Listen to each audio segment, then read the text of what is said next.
नमस्कार मित्रों। अधिकतर लोगों के मन में ये भ्रम रहता है कि कुल देवता और इष्ट देवता में क्या अंतर है। तो आज के इस वीडियो में हम जानेंगे कि सबसे पहले कुल देवी जो हमारे परिवार की अदृश्य ढाल है, जो पीढ़ियों से हमारी रक्षा करती हैं। आज कई लोगों के मन में एक नया सवाल उठता है, अगर मेरा इष्ट देव शंकर जी है लेकिन मेरी कुल देवी दुर्गा जी हैं, तो मैं किसकी पूजा करूं? क्या दोनों में टकराव है? इस गहरे प्रश्न को बहुत सरल और नए उदाहरण के साथ आइए समझते हैं। पहली बात, कुल देवता और इष्ट देवता दोनों का अपना एक स्थान है।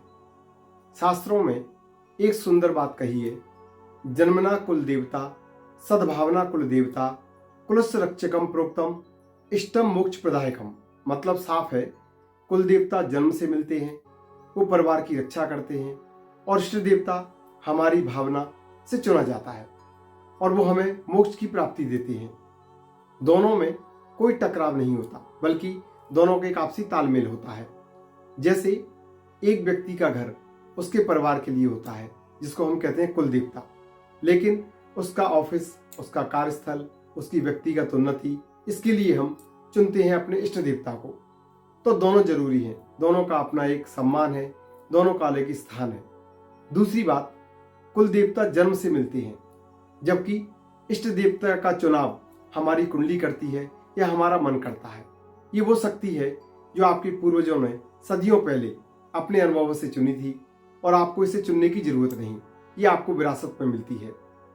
इसको आप अपनी रुचि, साधना और आंतरिक आकर्षण से भी चुनते हैं। जैसे एक परिवार में सभी को एक उपनाम मिलता है, जिसको हम कहते हैं कुल देवता, लेकिन हर व्यक्ति अपनी पसंद का पेशा चुन सकता है, जिसको हम कहते हैं इष्ट देवता। दोनों साथ साथ चल सकते हैं। तीसरी बात, कुल देवता से परिवार की रक्षा होती है, जबकि इष्ट देवता का व्यक्तिगत उन्नति देते हैं। कुल देवता का मुख्य काम है परिवार का भूख, बीमारी, संकट, दुर्घटना, नकारात्मकता ऊर्जा से बचाना। ये इष्ट देवता के मुख्य काम है। व्यक्ति को ज्ञान, भक्ति, आत्म शांति और मोक्ष की ओर ले जाना। जैसे एक बड़ा पेड़ पूरे परिवार को छांव देता है, फल देता है, तूफान से बचाता है, इसी को कहते हैं कुल देवता। वहीं एक छोटा सा दीपक हमारे कमरे में रोशनी करता है, जो हमारे लिए व्यक्तिगत होता है, पढ़ने लिखने में मदद करता है, जिसको हम कहते हैं इष्ट देवता, क्योंकि इष्ट हमारे व्यक्तिगत होते हैं। दोनों का काम जरूर अलग है, लेकिन दोनों मिलकर कार्य करते हैं। चौथी बात, कुल देवता सामूहिक होते हैं, लेकिन इष्ट देवता व्यक्तिगत होते हैं। कुल देवता एक ही पूरे परिवार के लिए होते हैं, जबकि इष्ट देवता पूरे परिवार में अलग अलग हो सकते हैं। इनकी पूजा भी कुल देवताओं की सामूहिक रूप से करना चाहिए। जैसे नवरात्रि, घर में कोई मांगलिक उत्सव हो, उपरोक्त समय में हम कुल देवताओं की पूजा करते हैं, जबकि इष्ट देवता का स्मरण हम कभी भी बेसमय कभी भी कर सकते हैं। जैसे एक बड़ा तालाब पूरे गांव के लिए पानी देता है, जिसको हम कहते हैं कुल देवता। जिससे व्यक्ति अपनी प्यास बुझाता है, उसको कहते हैं इष्ट देवता। दोनों का उपयोग अलग अलग समय पर जरूरत के अनुसार होता है। पांचवी बात, कुल देवता रूठने पर परिवार का असर पड़ता है। इष्ट देव की उपेक्षा से साधना प्रभावित होती है। ये बात बहुत महत्वपूर्ण है।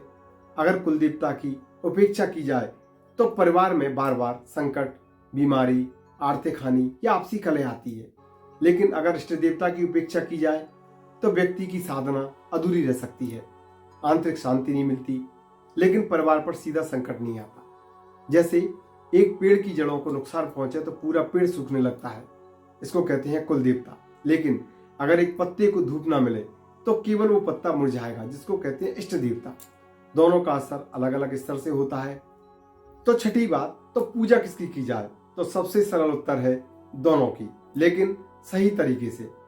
कुल देवता की पूजा परिवार के साथ मिलकर विशेष तिथियों पर सरल विधि से करें और भाव रखें कि हमारे कुल की आप रक्षा करें।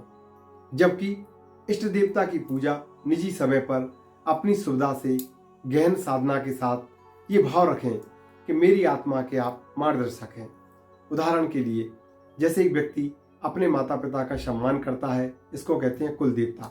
साथ ही अपने गुरु या अपने मेंटर की बात मानता है, इसको कहते हैं इष्ट देवता। दोनों का स्थान अलग है, दोनों का सम्मान जरूरी है। क्या कुल देवता और इष्ट देवता दोनों एक हो सकते हैं? तो हाँ, इसका जवाब है बिल्कुल एक। क्योंकि कई परिवार में ऐसा होता है, किसी परिवार की कुल देवता, किसी व्यक्ति का इष्ट देवता संयोग से एक हो सकते हैं। ये बहुत विशेष परिस्थिति मानी जाती है।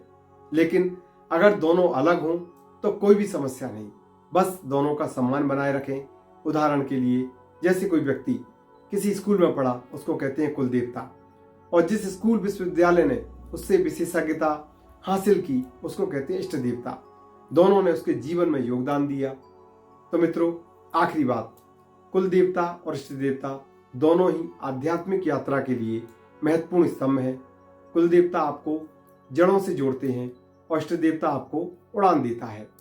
कुल देवता परिवार की ढाल है, इष्ट देवता आत्मा का दीपक है। दोनों को नकारना उचित नहीं, दोनों को समझकर सम्मान के साथ आगे बढ़ना ही सच्ची साधना है। आपकी धर्म यात्रा मंगलमय हो, यही हमारी कामना है। यदि आपको ये वीडियो पसंद आया है तो इसको लाइक सब्सक्राइब अवश्य करें। धन्यवाद।